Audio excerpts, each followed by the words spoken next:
Ngayong gabi, nandito kami ngayon sa Litex para tikman ang pares ni Hiwaga.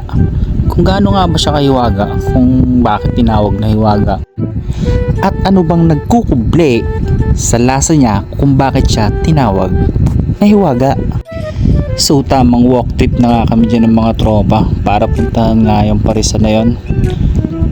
So ayun na nga, tatanong na namin ng parisan. So let's go. So pagdating nga namin dyan is nakakuha naman kami kaagad ng pwesto kasi konti pa lang yung people na kumakain. So titignan natin kung anong mga menu. So dito tamang pila na nga kami. Waiting na lang kami para kunin yung overload namin. Tignan nyo naman oh. Solid nga. Grabe. At ayan nga mga pagpipilian mo.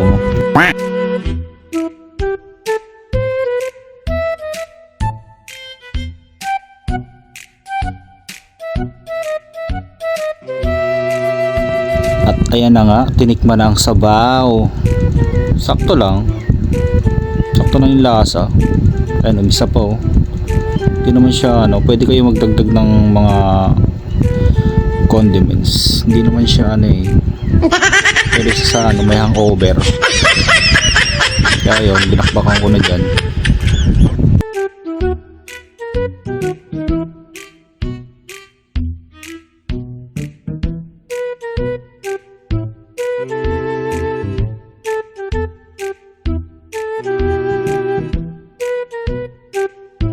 So after nga namin kumain ng mga tropa is bumili nga ako ng Proven dito kasi minsan lang makatikim nito eh.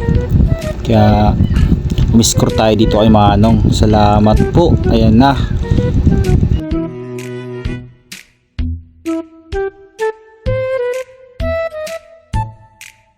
So hanggang dito na lang muna. See you on my next video.